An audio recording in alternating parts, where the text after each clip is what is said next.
E estamos começando mais um episódio do Vivendo no Ártico. Seja muito bem-vindo, seja muito bem-vinda. E eu estou aqui hoje com o meu co-host, Matheus Araújo. E aí, Matheus? O que é que vamos falar aqui hoje? Hoje a gente vai conversar com um dos responsáveis aqui pela criação do podcast Vivendo no Ártico. Foi através de um convite para o podcast dele que a gente realmente maturou a ideia da criação do nosso podcast. E hoje a gente vai ter um papo muito bacana sobre finanças e empreendedorismo com ele, Arthur Bahia. Mas vamos lá, Bahia. Seja muito bem-vindo. Se apresenta aí para o nosso público também. Muito obrigado, é um prazer estar aqui nessa mesa com vocês. É um prazer falar para vocês. Espero que vocês gostem do bate-papo que vai ter aqui, aprendam um pouco, alguma coisa faça sentido, né, para vocês. Meu nome é Arthur Bahia, sou assessor de investimentos, investidor, invisto na área de construção civil, empresário. E aqui estou aberto para falar sobre finanças, como o Matheus falou, sobre empreendedorismo e o que vocês demandarem, né? Perfeito. Mas me diga uma coisa, como é que você caiu nesse mundo? E Olha, com quantos anos também? Eu sempre desejei empreender, né? Desde do começo da minha vida, eu tinha vontade de empreender, de ir para o comércio, de alguma coisa. Talvez o meu primeiro negócio é uma história até engraçada, né? Aquele negócio que, na verdade, era um negócio meio café com leite, né? Mas eu sempre queria tentar vender alguma coisa quando moleque, com 7, 8 anos de idade. E aí eu estava na casa de praia de um avô meu e estava tirando coco para vender. E aí, nisso, tentando subir no coqueiro, tirar o coco, meu avô fez, não, menino, não vai tirar, não. Eu dou um jeito de organizar para tirar e lhe dou para você vender. Ou seja, facilitou o caminho, era para eu mesmo ter tirado, né? E aí terminou que eu voltei para a cidade, fiquei em casa e daqui a pouco chegou os cocos. E aí qual foi o meu primeiro empreendimento? Peguei esses cocos a custo zero e vendi para o meu outro avô por, por 50 centavos cada coco. Só que qual foi o problema? Na verdade, meu avô que me deu os cocos esqueceu de tirar. Quando estava na rua que tinha se lembrado, comprou os cocos por R$ 1 e para mim e eu vendi por 50 centavos, né? Mas para mim chegou o custo zero. Essa é uma história engraçada porque o que importa é que o meu custo tinha sido zero, mas mostra que eu sempre tive curiosidade para o empreendedorismo, para negócio, né? Mas a primeira vez que eu comecei a mexer com dinheiro e a ganhar dinheiro foi depois da crise de 2008, do subprime. Naquela época eu já lia um pouco sobre biografias de investidores, já tinha estudado um pouco de bolsa, tinha feito um curso no Orkut um pouco antes. Não tinha tanto conhecimento, o conhecimento que eu tenho hoje de finanças, de matemática financeira, de contabilidade, mas sabia que na hora da baixa era a hora de comprar. E aí entrei em outubro, depois da grande queda, e comecei a brincar um pouco, até porque era uma brincadeira, de investir na bolsa de valores. Quando foi em 2010, de 2008 para 2009, tive uma boa renda, dobrei o capital, por questão até da volta da baixa. 2010 começou a cair um pouquinho, eu fiz, não, vou segurar um pouco aqui, vou tirar, realizar o lucro, porque não é uma coisa que eu domino, talvez esteja na alta e vou tentar investir em mim, fazer um bom ensino médio e vou procurar outras oportunidades também na economia real, né? E aí, a trabalhar, eu comecei com 18 anos de idade, quando terminei a escola e entrei em engenharia de produção na faculdade, também comecei a trabalhar como corretor de imóveis. Já com a ideia, na época, meu pai é corretor de imóveis, tinha uma imobiliária, na época era uma forma de eu ter contato com o mercado e, como era um autônomo, podia ter contato com o cliente, entender um pouquinho, moldar a minha estratégia. E aí, comecei como corretor de imóveis, mas queria montar o meu negócio. Não sabia o quê. Algum negócio, alguma empresa em si. Não sabia o quê. E isso eu estou falando de 2014, 2015, né? E aí tem umas coisas que são engraçadas, né? Ali a gente estava falando muito em startup, em tecnologia, em programação e inovação via tecnologia. E curioso, escutando isso na faculdade, eu falei, não, vou tentar montar alguma coisa, algum aplicativo, né? Teve umas ondas dessa de aplicativo. E tive uma ideia de era montar um aplicativo na época, o que ingresso e senhora fazia lá no Sudeste, que não tem muito aqui, para venda de ingresso de festa. E aí não entendia do negócio de festa um pouco, mas não entendia disso de montar aplicativo. Algo que foi que eu fiz. Tentei soft house, né, esses negócios. Fiz algumas reuniões com algumas boutiques dessa que fazia software e chamei um amigo meu que era professor, substituto da UFRN, dessa parte de TI, de programação. Estava conversando com o cara de Curitiba, online, no Skype, né? E o cara estava do lado escutando. Quando estava na conversa, teve uma hora que ele fez, tem uma solução aqui que se você pagar mais R$4.000, eu consigo fazer isso, essa outra aqui, essa outra ferramenta, incluir isso.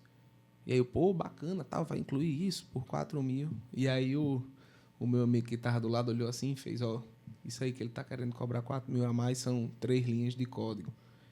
Então, com essa frase eu falei, rapaz, a gente tem que empreender e investir no que a gente entende. Sabe. Se eu fosse para esse ramo, eu ia ser enrolado, com certeza. Então, o melhor negócio, o melhor investimento que você pode fazer é naquilo que você entende.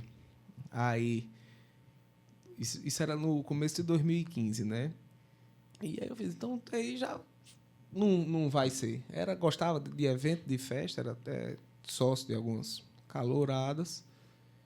E aí recebi de presente um livro de cerveja artesanal, A Mesa do Mestre Cervejeiro, que eu não estava naquele boom de desenvolvimento da cerveja artesanal.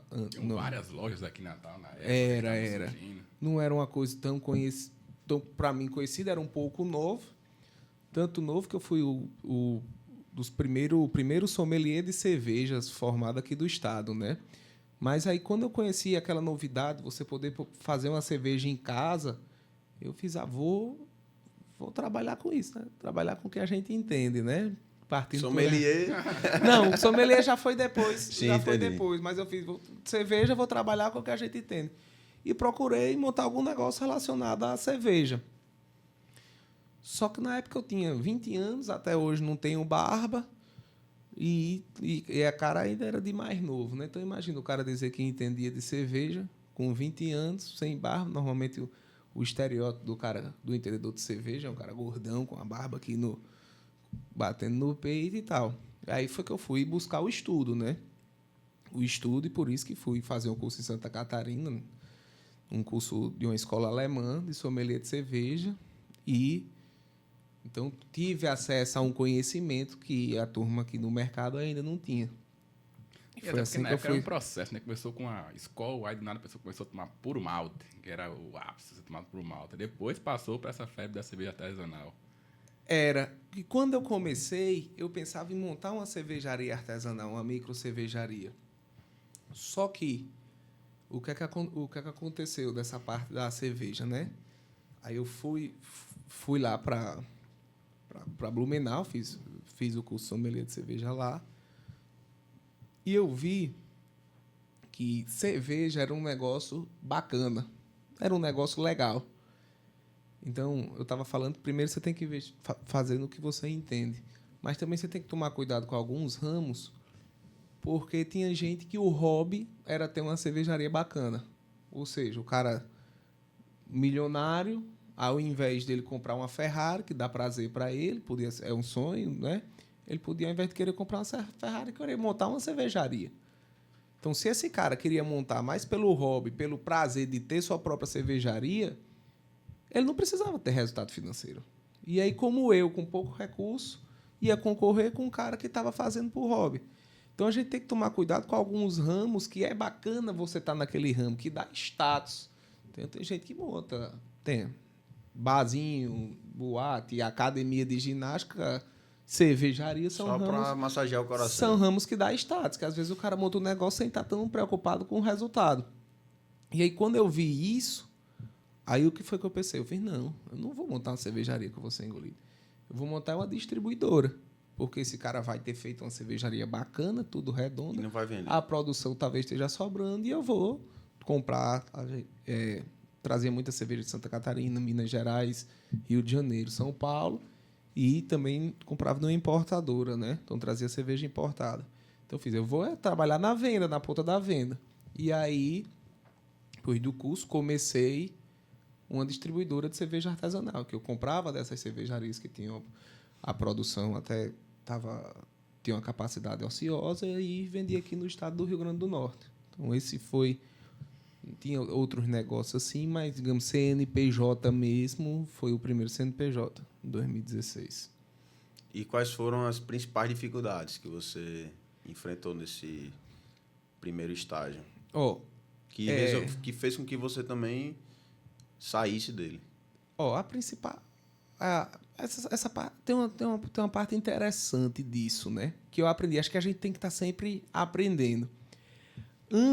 Talvez eu pulei antes de eu abrir essa distribuidora, como foi o caminho? Eu voltei, era sommelier de cerveja.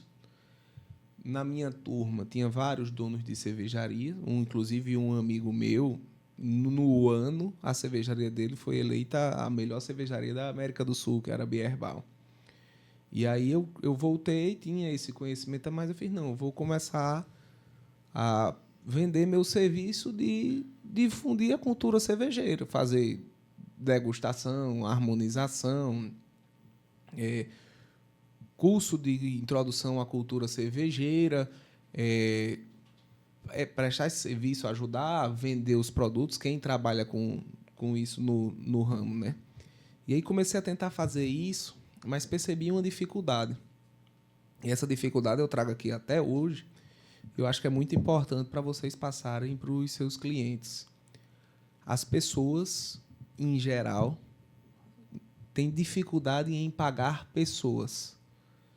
Então, como é que eu quero traduzir isso? Como foi minha percepção? Quando você vai pagar uma pessoa, você compara muito com uma base, um salário mínimo, pelo menos, era talvez a comparação para mim, que era estudante, tinha 20 anos, estava estudante, normalmente um estagiário ganha um salário mínimo, né? E como eu comecei a prestar serviço, eu fui para um evento, a ajudar o dono de um empório aqui, ajudei ele a vender bastante cerveja, estava lá só para estar no evento também, divulgar meu trabalho. E no final, ele fez, não, muito obrigado, mas não teve remuneração nenhuma. E aí foi que eu percebi isso, como é que ele ia metrificar?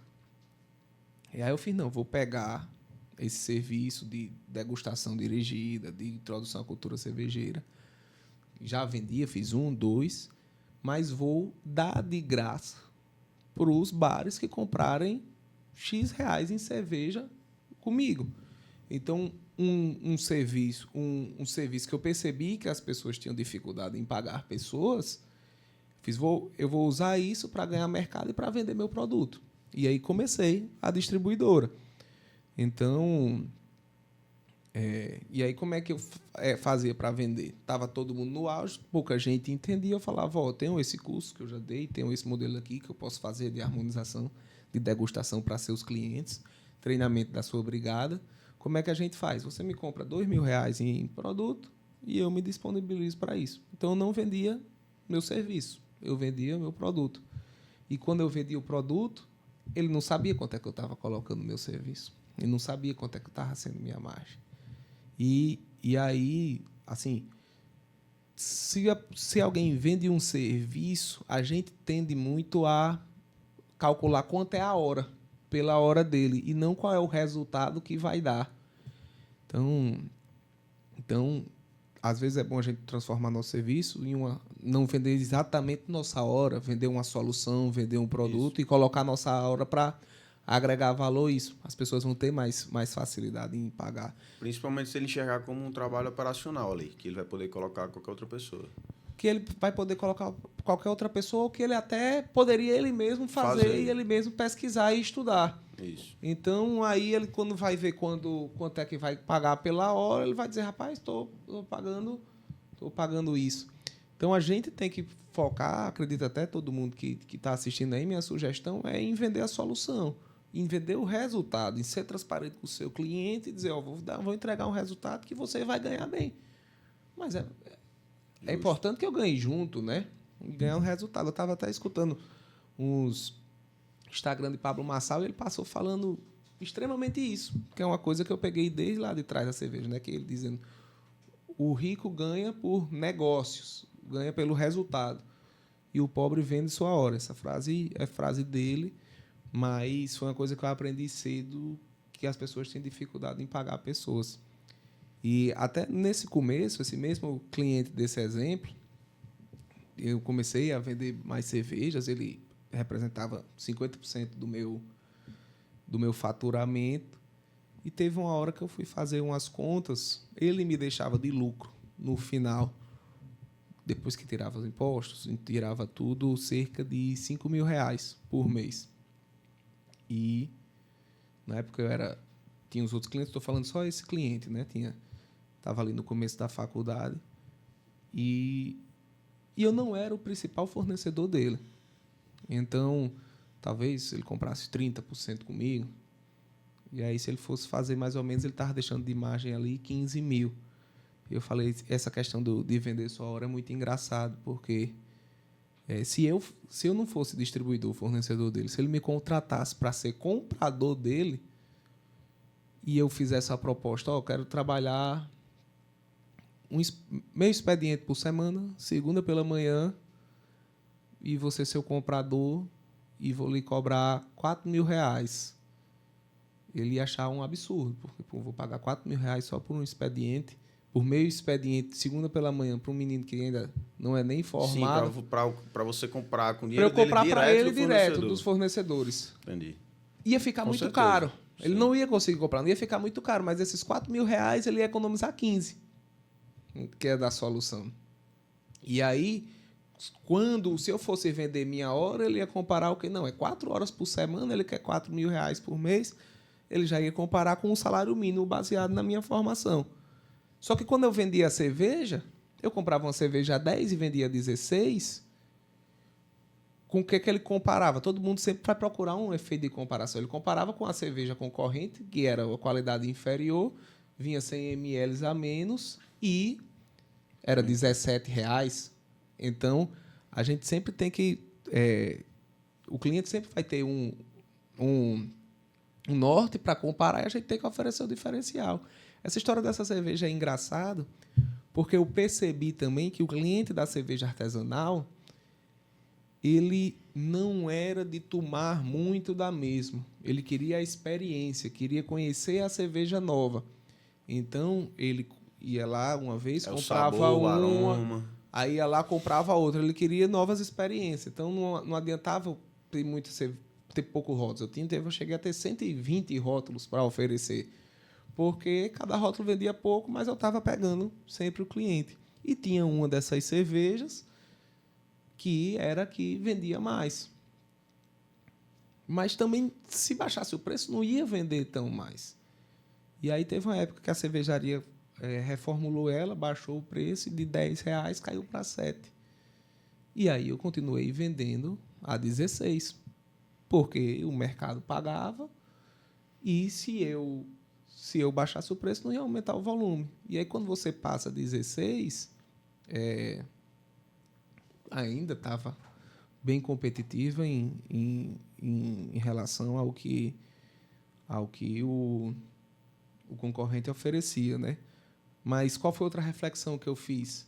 A gente tem dificuldade em pagar pessoas, tem dificuldade em pagar, seja uma comissão, mas é melhor você pagar bem as pessoas e saber quanto você está pagando, do que você não saber quanto está pagando, porque não gostaria de pagar bem, e pagar spread. Assim, qual é a diferença? Não termos em inglês, mas é melhor você pagar fee do que spread. O que é spread para a nossa audiência? Spread é a diferença do preço entre alguém que comprou, o quanto a pessoa comprou e quanto ela está vendendo para você. No caso, era do 7 para 9, estava 100%. E fee seria se ele me dissesse, não, eu vou pagar 10% do custo da cerveja, eu vou passar para você por ter essa compra. Às vezes, o fee a gente sabe quanto está pagando. O spread a gente não sabe quanto está pagando. Só que psicologicamente a gente não gosta de pagar um bom fee, uma boa taxa, porque sente que o outro vai estar ganhando muito ou compara com a hora.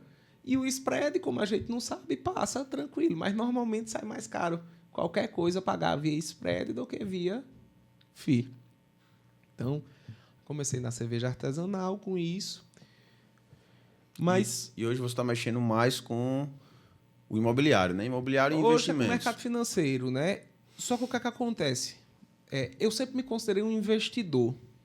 Talvez eu nunca tenha me considerado um empreendedor. Como assim? Talvez tivesse tido muito mais sucesso na cerveja ou em algum outro negócio. Mas o empreendedor é aquele que acredita no negócio e queima os navios e vai dar o win naquele negócio, naquele sonho grande, naquele objetivo.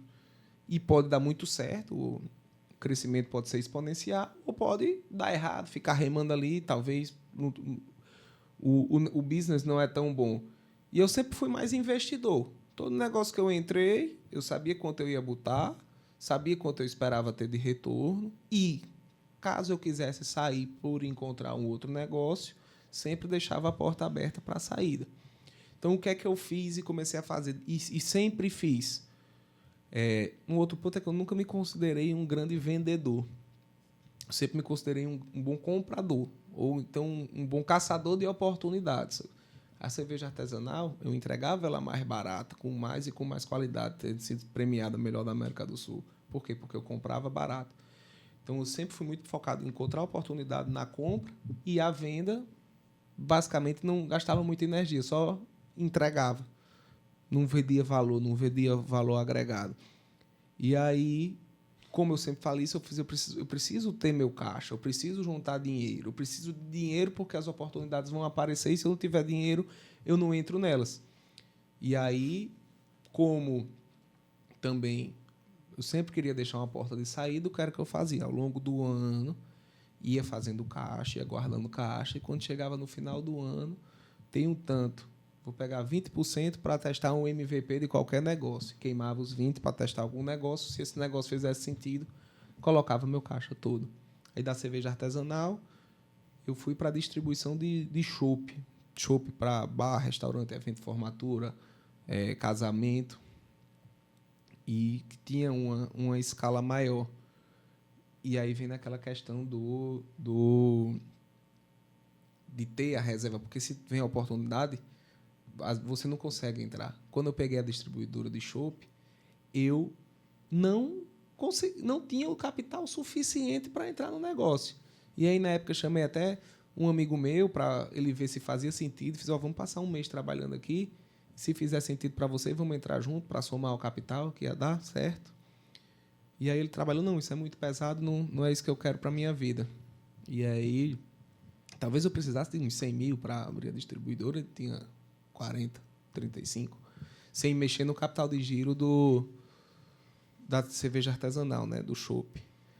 Terminou que eu investi os 40 em máquina, em equipamento, em barril, e não tinha o dinheiro para comprar o carro para ir buscar. Também tinha medo de pegar financiamento, terminei indo na cervejaria buscar o chopp no meu Ford Ka. Saí daqui para Recife no Ford Ka, rebati os bancos e era só caminhão toco ou trocado entrando na cervejaria e ia lá para pegar barril no Ford Ka. Mas sempre foi isso. Eu sempre me preocupei em fazer caixa, tanto para passar pelos momentos de vaca magras, quanto para ter a oportunidade de entrar em um novo negócio que me desse mais capacidade. Não era que não tivesse foco, mas era porque eu tinha muito em mente. Pô, se aquele degrau anterior eu conseguir entrar naquele negócio com menos conhecimento e com menos capital do que eu tenho, talvez agora com mais conhecimento e mais capital eu possa entrar em oportunidades melhores. Mas você tocou até num tema interessante, que você estava buscando um sócio na época da cervejaria. E você também está diversificado em vários setores, imobiliário, financeiro, em outras empresas. Quando você vai começar um novo negócio, você já de cara busca um sócio para lhe complementar ou você tenta sempre começar sozinho? Porque existem opiniões divergentes quanto a essa... Depende. Eu acho que é muito importante sociedades, né? Assim, todo mundo tem seus pontos fortes e pontos fracos. Hoje eu tenho alguns sócios Deixa eu ver aqui. Quantos? Não, mas tenho pelo menos mais de 5 tranquilamente. Em E coisas diferentes. isso, hoje eu tenho. Eu tenho alguns negócios que são só meus também, né? Mas é muito importante ter sócios, ajuda muito. Tem muita gente que fala, para você buscar um sócio, ou você está precisando de dinheiro ou está precisando de know-how. Então, se você tiver dinheiro e know-how, entre só. Se você precisar de know-how, mas não tiver dinheiro para pagar, para contratar aquela pessoa, aí você faz um sócio. Mas também muito importante é dividir a responsabilidade, né? E somar habilidades diferentes com as pessoas engajadas no resultado, né? Até porque se você for buscar um sócio só realmente pelo dinheiro, você pode se meter em grandes enrascadas e virar, às vezes, até funcionário do sócio que botou o dinheiro. Exato. Então, assim, eu acho que o sucesso das empresas que eu tenho, dos negócios que eu tenho hoje, vale muito dos meus sócios, principalmente, né? E essa complementar, essa soma de habilidades é o tal do 2 mais 2 é igual a 5, né? Que eu falo muito. Aí você, como comentou, também tem vários negócios aí. Como é que você consegue conciliar todos eles? Na verdade, não é que são vários negócios. Quando a pessoa fala vários negócios, parece que ela está perdida, né? Mas eu sou investidor. Você está diversificado. Eu sou investidor. Hoje, minha rotina principal, eu invisto. Gasto minhas horas e energias no mercado financeiro e no mercado imobiliário de construção civil. Então, eu tenho uma construtora que trabalha no mercado imobiliário, focada em casas em condomínio fechado, para comprar o terreno, incorporar e vender a casa. Como essa construtora também tem expertise de infraestrutura, de contenção, de drenagem, né? E no mercado financeiro tem um escritório de investimentos e uma empresa de educação financeira, né? Mas, assim, tá tudo alinhado e tudo parte do princípio que eu entro como investidor. O operacional você não está muito envolvido. Tô envolvido também no operacional. Claro, com os sócios que complementem as habilidades, né? Entendi. Mas nesses 2 negócios. E para o pessoal entender também, como é que funciona esse seu... Você comentou, tem um escritório de investimentos e uma parte educacional nesse ramo de investimentos também. Como é que funciona esse seu produto? Você ensina as pessoas a investir? O educacional? Financeira? Isso. Olha, é engraçado, eu não imaginei... Eu ajudo nessa parte de planejamento financeiro, de organização financeira, mas essa questão, esse braço educacional começou até por acaso, né? Eu sempre fui muito estudioso nessa questão de mercado financeiro. Eu estou há 15 anos, né? Mas sempre fui muito, até um pouco tímido de não falar muito, não abrir muito meu conhecimento, não ser tão vendedor. E em 2020 também tive um bom resultado. Foi quando eu voltei a trabalhar mais com o mercado financeiro. Para dar como exemplo, em 2020 eu investia e estudava desde 2008, mas em 2020 95% da minha renda vinha de venda de bebida para evento, quando veio a pandemia. E, por sorte, eu estava com caixa que eu sempre fiz para montar um outro negócio. E aí, quando parou tudo, no desespero, começou a cancelar os eventos, eu peguei esse meu caixa e entrei pesado na bolsa e voltei a ficar acompanhando o mercado todo dia. E de março para setembro tive um resultado de 76% de retorno, diminuí um pouco, aí fui diversificar o investimento, também pensando como investidor na construção civil. Mas aí, quando eu entrei na construção civil, vi que poderia fazer de forma mais eficiente. Então, inicialmente, eu entrei como investidor, depois eu terminei montando uma construtora, porque eu via que poderia ser mais eficiente eu mesmo controlando os processos, né? E aí, essa pergunta que você fez desse braço educacional foi muito em setembro também de 20, eu me associei a um escritório de investimentos com a ideia de fazer pelos outros o que você faz o que eu fazia para mim. Essa era a ideia. Mas nunca pensei em ser como na parte de ensinando, de vendendo conhecimento. Pensei em vendendo assessoria. Só que o que é que acontece? E hoje, vocês sabem melhor que eu, são especialistas nisso, né? Hoje, com a globalização, a internet, principalmente, todo mundo tem acesso a muito conteúdo, né? O problema, sobre tudo, está na internet. O problema é você filtrar, separar o joio do trigo.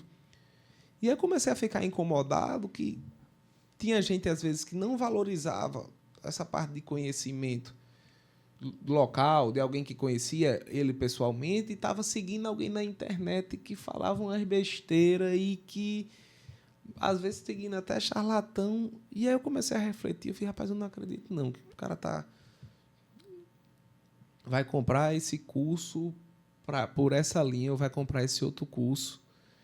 E, às vezes, pegava uma informação na internet, ia discutir comigo na parte de investimento, e eu tinha muito mais trabalho para convencer que aquilo não fazia sentido, porque o cara era famoso, eu tinha X mil seguidores. E aí eu comecei a refletir e eu vi, não, isso não é culpa dele, de quem está vendendo esse curso. Isso é culpa minha que não estou educando. E aí começou com a primeira cliente, que também foi por acaso, que ela teve uma necessidade, não estava na rotina dela cuidar das contas pessoais, das contas de casa dela. Eu tinha perdido o marido, recebeu uma herança, e aí veio essa demanda, já era parente dela, já era cliente, e veio essa demanda, e aí eu vi do impacto da educação financeira, que às vezes aquela história que a gente acha que devia ter mais aula de oratória no ensino médio, de educação financeira, de gastronomia, de nutrição, de legislação, e não tem, e uma hora essa conta chega para a população. O cara não teve essa base, encontra um caminho que gosta, uma profissão, tem muito sucesso, mas uma hora esse fundamento falta. Aí é quando me procura hoje. Então, hoje, você falou desses negócios, mas hoje o que me dá mais prazer é essa parte educacional, de educação financeira, de ajudar as pessoas no planejamento financeiro, porque eu vejo o impacto que acontece na vida das pessoas. Porque é justamente como você falou. Às vezes a pessoa tem, quando é autônomo, né, um sucesso financeiro muito grande, ou a empresa também tem um sucesso financeiro muito grande, mas quando chega no pessoal, aquilo se desanda. E aí, às vezes, a pessoa não tem nem dinheiro para investir com você na assessoria, porque está gastando tudo que ganha. É porque, assim... E já aproveitando, quais são as principais dores que elas chegam para você? Assim, quais são os principais problemas que você identifica? Eu vou só responder essa pergunta. E isso acontece muito. O negócio, ele é tratado de forma muito racional e com muita seriedade. Então, os meus clientes do planejamento financeiro, das finanças pessoais, eles são bem-sucedidos no negócio dele, grande maioria. São excelentes comerciais, são excelentes profissionais na área. Só que quando, em alguns casos, não há uma separação de dinheiro da empresa e dinheiro da pessoa física, e ele pode até ser o mais racional possível nas negociações, ele sendo CNPJ. Mas quando a gente traz para a física, as decisões são emocionais. As decisões de investimento que a gente toma, onde vai morar, o que vai fazer com o nosso dinheiro, são muito mais emocionais do que racionais.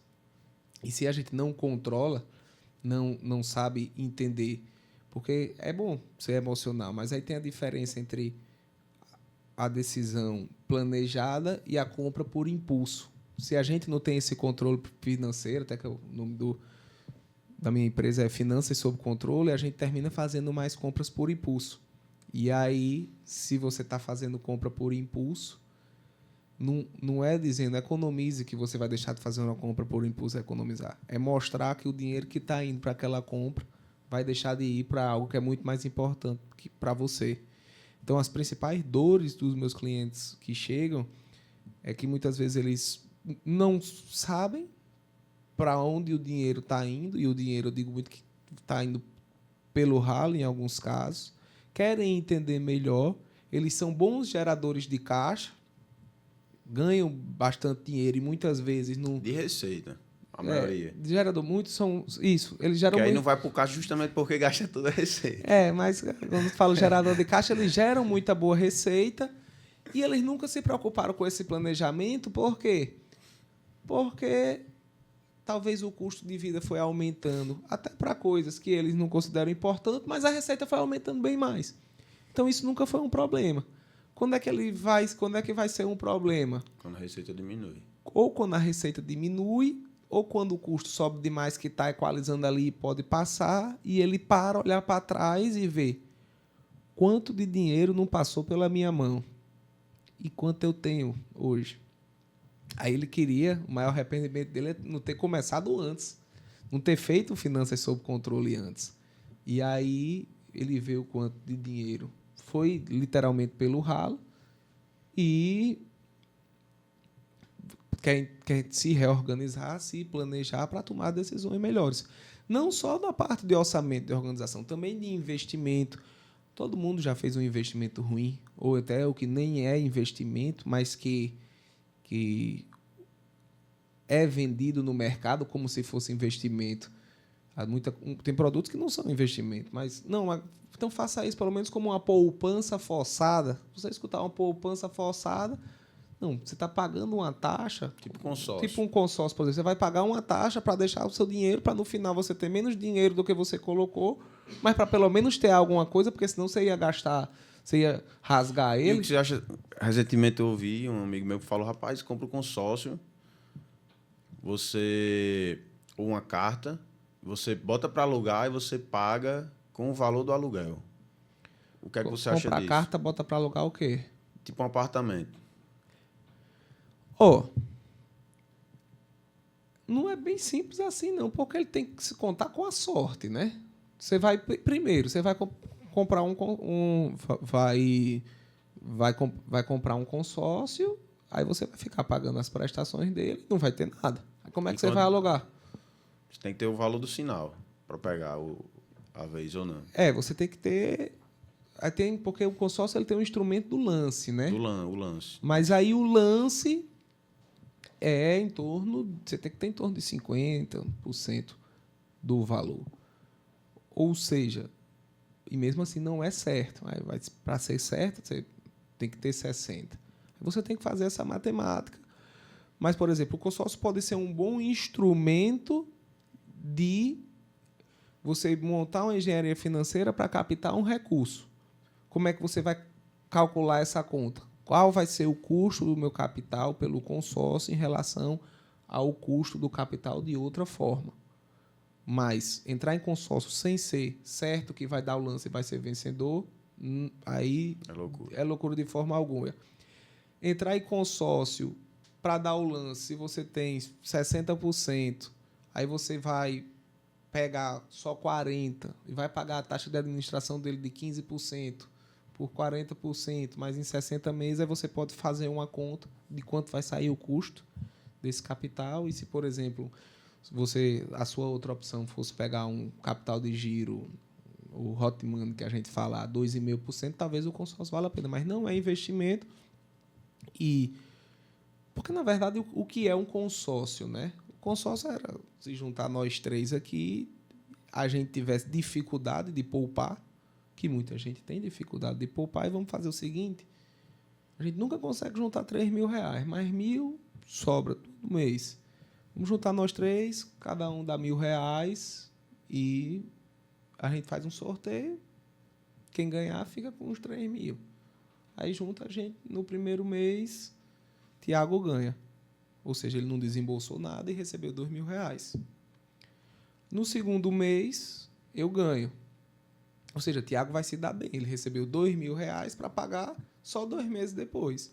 No segundo mês, eu ganho. Eu já tinha desembolsado 1.000. Nesse segundo mês, vou receber 2.000 para pagar o outro 1.000 só no outro mês. Então, sai meio que uma coisa pela outra. Aí, mais Matheus ficou para o final, pagou 1.000 e depois recebeu 2.000 de volta. Ficou no zero. E, assim, na verdade, todo mundo ficou no zero, mas a vantagem é que Tiago teve um dinheiro antecipado por valor presente de graça. E Matheus fez 2 aportes e, no final, não teve nenhum rendimento por aqueles aportes. Então, assim, a origem do consórcio vem da dificuldade das pessoas em pouparem. Por isso até dizem que é uma poupança forçada, né? Ou seja, ao invés de você ter dificuldade de poupar, você tem que resolver isso. Você tem que fazer um planejamento financeiro e resolver se disciplinar. Não e criar uma conta. Tem gente que diz eu sou mau poupador, mas sou bom pagador de conta. É porque não conhece essa metodologia do Finanças Sob Controle, que ainda faz até sentido, que não é uma conta. É você ter um objetivo maior do que aquele gasto que você ia fazer. E aí, o banco gosta de fazer negócio, gosta de dinheiro. Quando ele vê uma oportunidade, ele fez, rapaz, as pessoas têm dificuldade de poupar. Então, ao invés de eu pegar, mas também eu, Tiago e Matheus, fazer um mini consórcio aqui, é fácil de gerir. Se a gente fosse fazer um de 60 pessoas, era mais difícil. Então, eu vou fazer um consórcio para 60 pessoas e vou comprar uma taxa de administração. E só vai ser vantagem para quem tiver a sorte, porque todo mundo, no final do dia, vai botar um valor X e vai receber X menos a taxa de administração.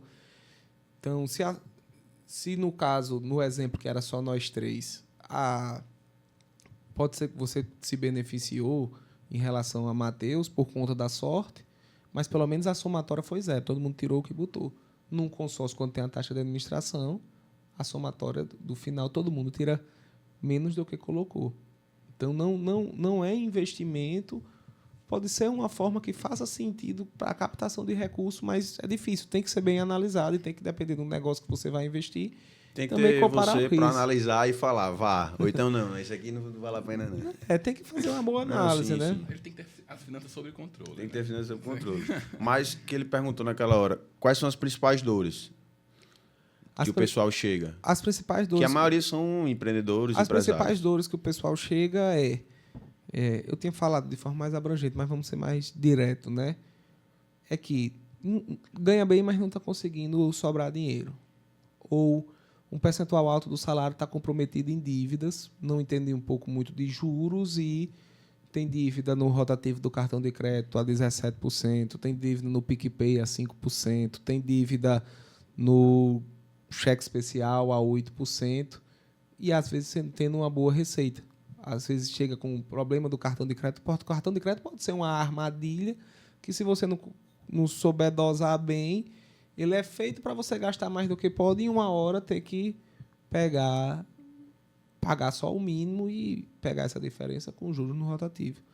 Então, as dores é querer investir melhor, perceber que muitas vezes os investimentos que tinha feito não tinham um bom resultado, talvez porque a pessoa que estava ajudando naquele investimento estava conflitada e estava pensando só na comissão.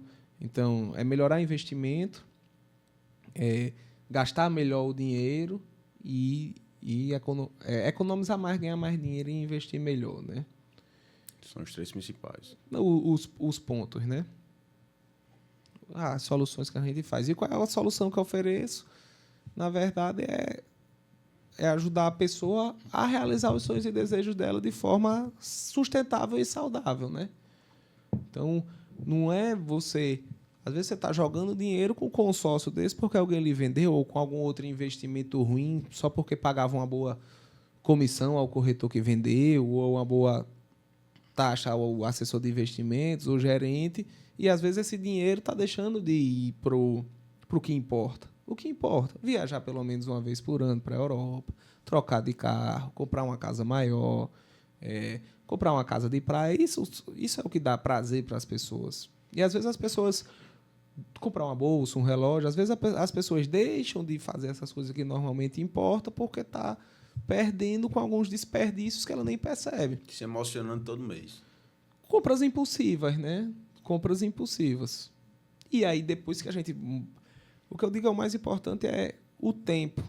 E você fazer sobrar para investir. Gastar menos que ganha, fazer sobrar para investir. E depois que a pessoa já faz sobrar, que a gente primeiro trabalha atacando isso. Para o orçamento ser superavitário. Depois que ataca isso, também isso não é uma coisa só de passar o conteúdo, é uma coisa que exige muitas vezes mudança de hábito. Aí a gente vai atacar para começar a investir a consciência de que sobrou, é melhor investir em coisa que lhe gere mais receita, mais renda. E depois que está gerando mais receita, trabalhar já lhe gera receita, mas será que o percentual dessa receita é bom? Não. Tem investimentos melhores com o mesmo nível de risco. Então, vamos tentar melhorar ainda mais isso, para ganhar mais dinheiro. E eu sei que depende de cada nível de perfil de investidor da pessoa.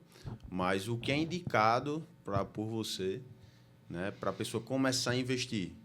Porque a pessoa tem que primeiro, para quem não tem, para quem ganha bem, mas não tem reserva, talvez não seja interessante ela já começar a investir. Porque qualquer deslize, urgência que aconteça, ela não vai conseguir retirar. É bom ter um caixa, né, para isso. Eu ofereço um serviço personalizado, certo?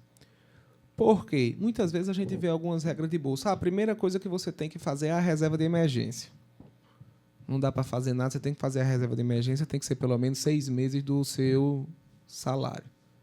Só que o processo de fazer reserva de emergência é chato. Não dá tesão. Então, Eu estou nesse processo.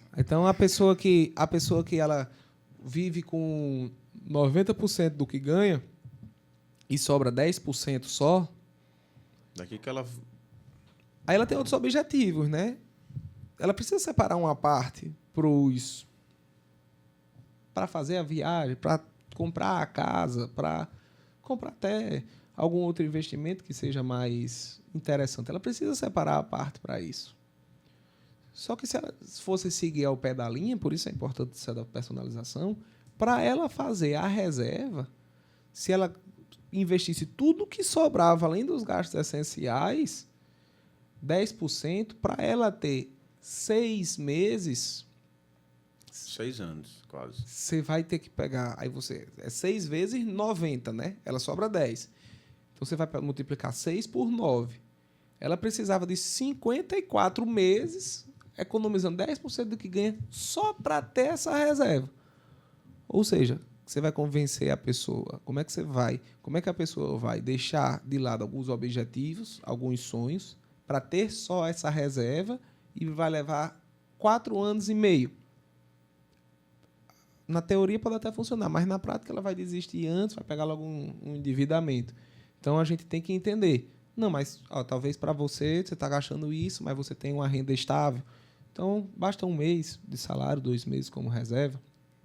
E vamos otimizar aqui para você conseguir salvar mais ou ver mais oportunidade de você ganhar mais dinheiro.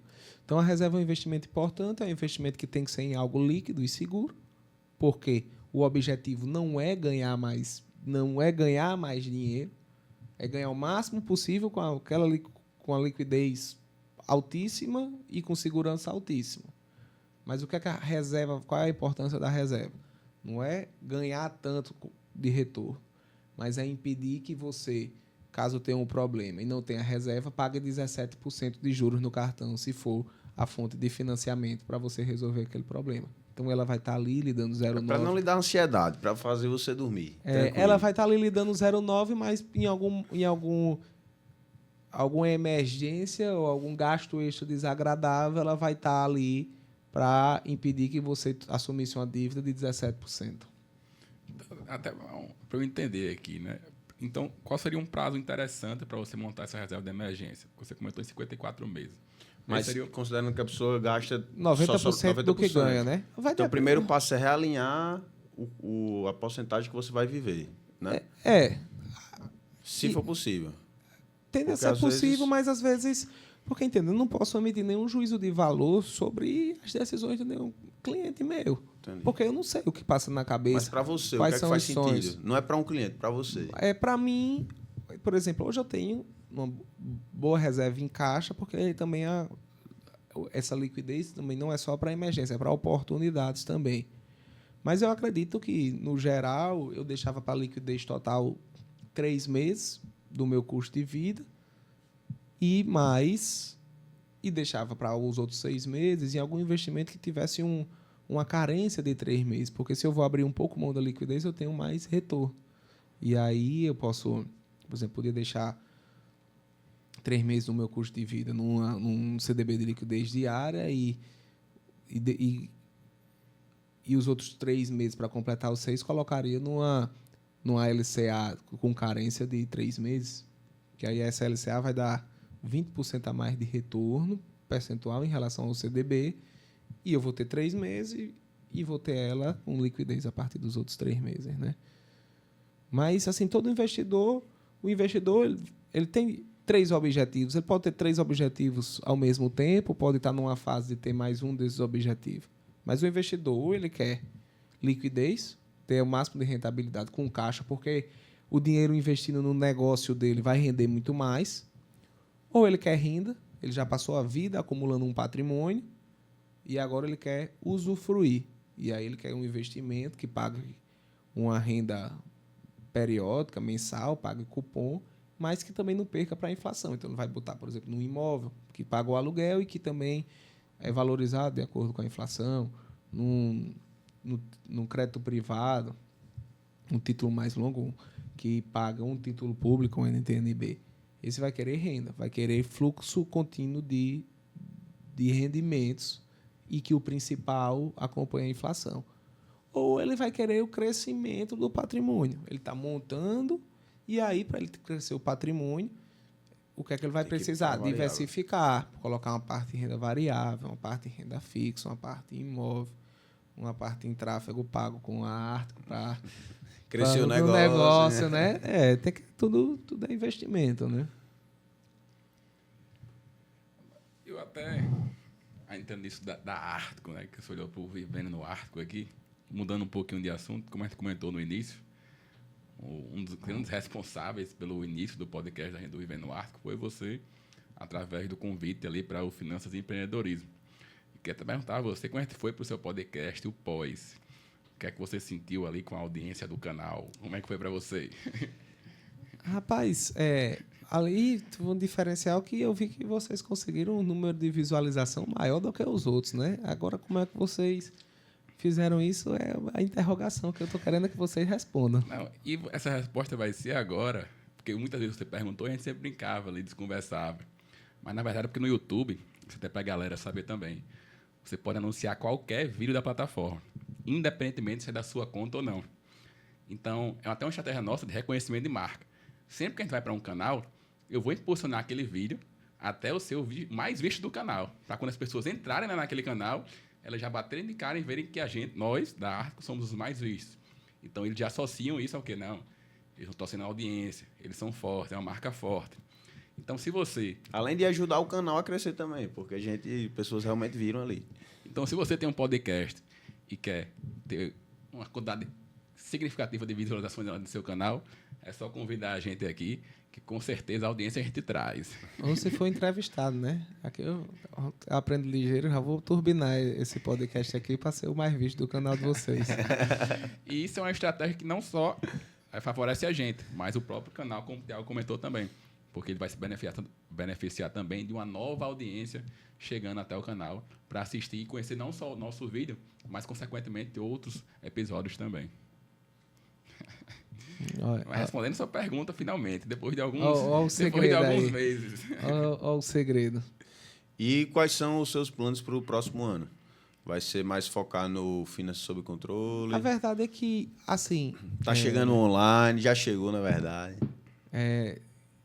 A verdade é que vocês falando parece 2 negócios distintos, mas eles têm muito a ver, porque eu parto da premissa que eu sou um investidor. Então, hoje eu me dedico no mercado imobiliário, construção civil e no mercado financeiro. Mas eles estão sempre interligados. Hoje tem os fundos imobiliários, que é um instrumento que leva imóveis para o mercado de capitais. E o que é que eu sinto, muitas vezes, e o que é meu sonho grande? Meu sonho grande é montar um fundo imobiliário de desenvolvimento aqui no Estado. E para isso, por isso que eu estou com essas 2 vertentes, porque eu preciso dominar. Então, possa ser que eu não tenha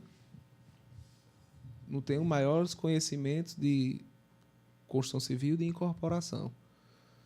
Mas talvez as outras pessoas que estão construindo, que estão incorporando, talvez não tenham tanto conhecimento de mercado financeiro quanto eu. Então, essa soma pode chegar nesse meu objetivo, que é montar um fundo de desenvolvimento aqui. Por quê? Porque o que é que acontece com nós investidores aqui no Rio Grande do Norte? A gente está pegando nosso dinheiro e colocando no CDB.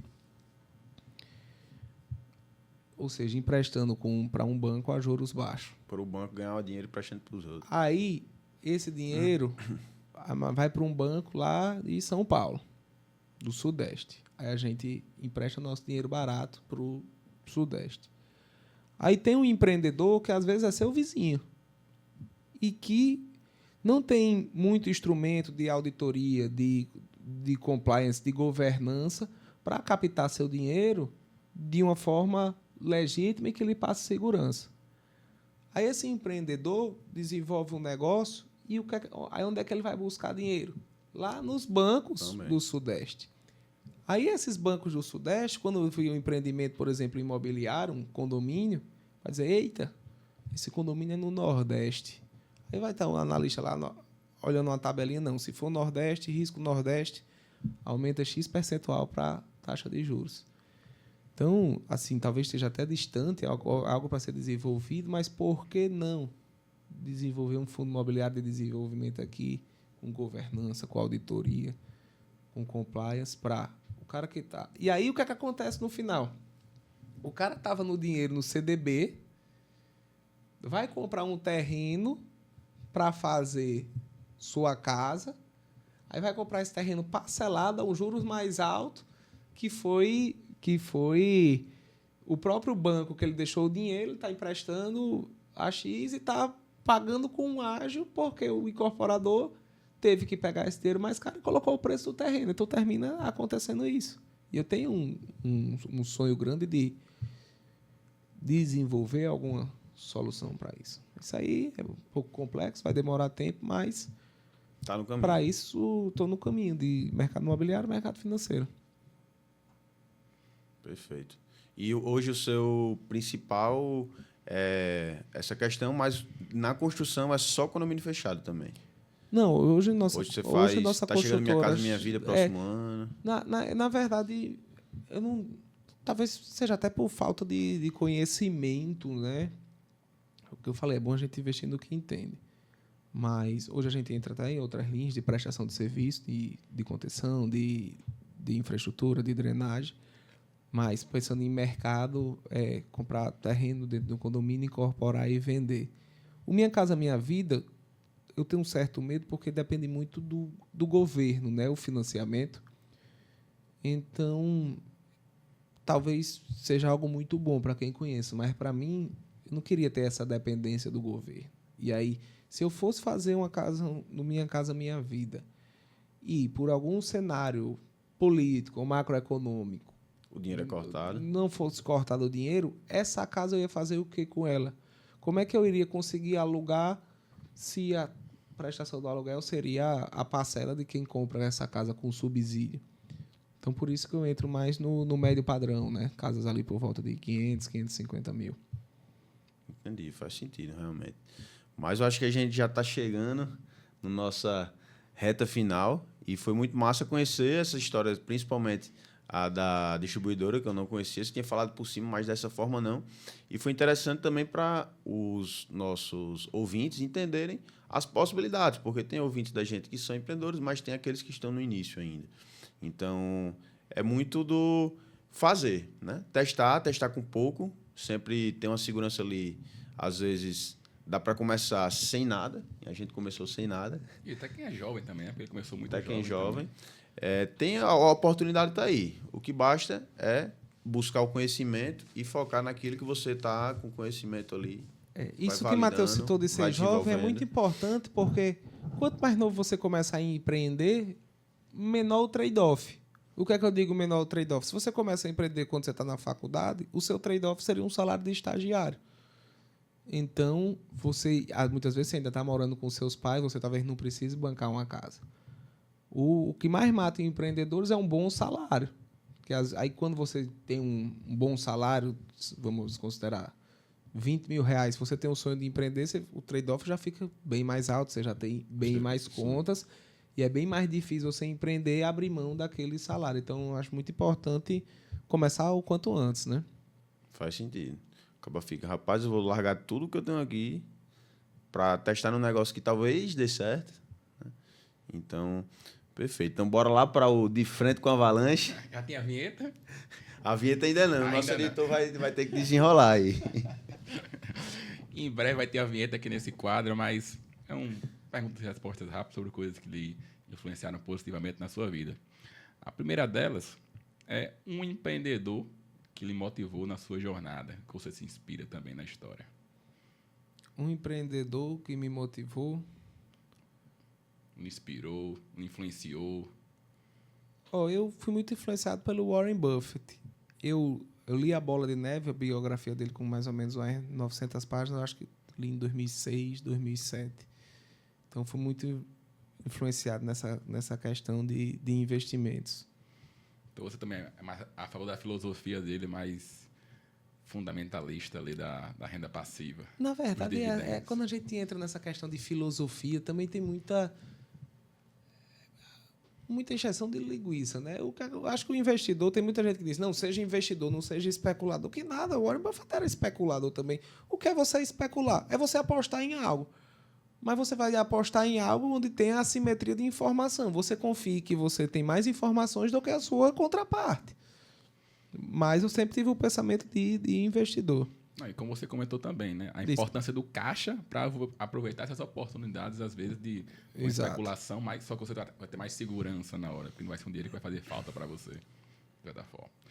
E uma empresa que você acha interessante, a cultura deles, Uma empresa, né? uma marca, uma empresa. Deixa eu pensar aqui nessa marca, nessa empresa.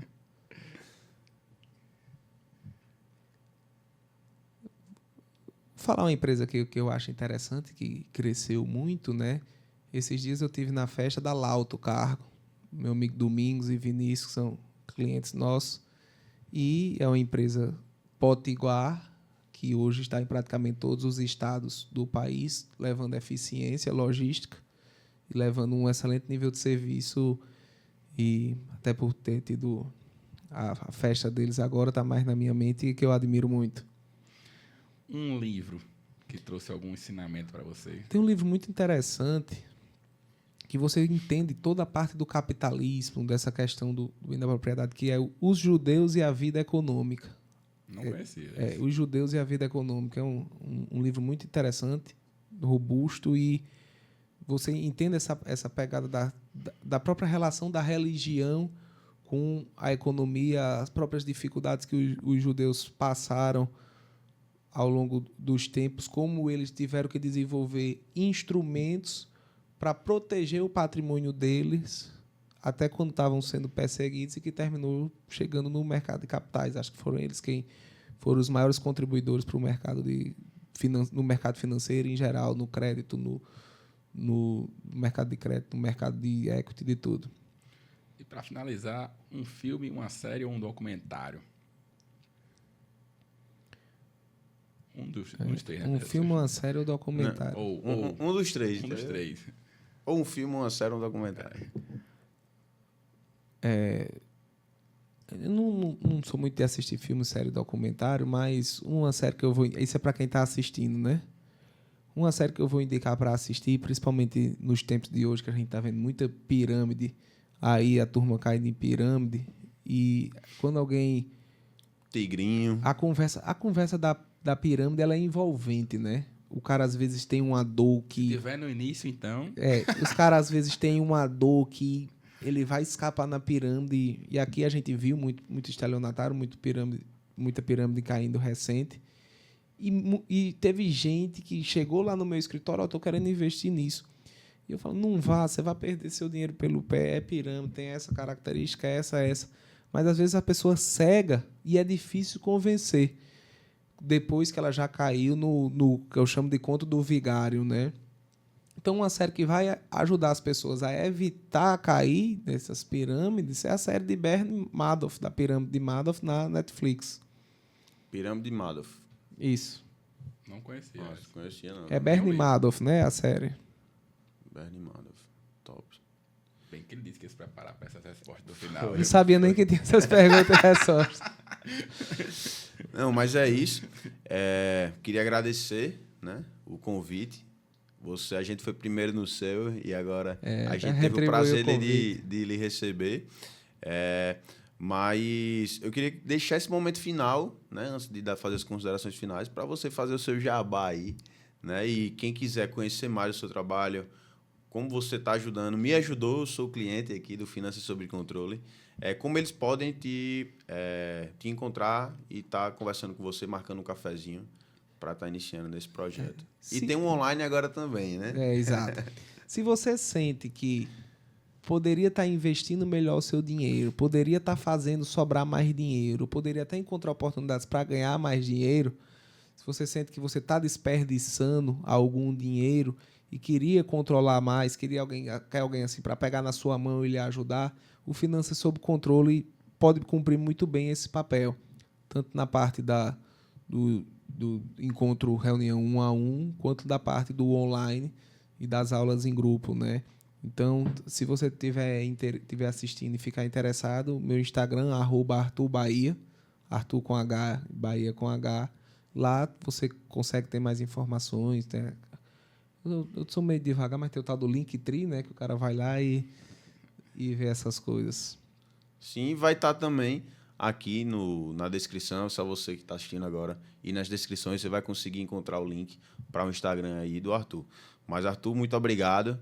Queria agradecer e, quem sabe, próximo ano, lhe receber aqui novamente para bater um papo mais sobre algo que talvez esteja acontecendo. Obrigado a vocês pelo convite. Eu sou o admirador da empresa, né? Acho que vocês estão aí nessa linha de fazer os negócios aumentarem as receitas, ganhar mais dinheiro e contribuir pelo lado da receita também, que é muito importante, né? Fazer a turma ganhar mais. Aí você gera mais cliente para você também, né? Galera com mais dinheiro para estar investindo. Perfeito. Pois é isso. Mas, obrigado, Bahia. E obrigado Valeu. a você que ficou nos assistindo até agora. Então, aproveita, se inscreve no canal, compartilha com os amigos e próxima semana vai ter mais um episódio aqui para vocês. Valeu, galera.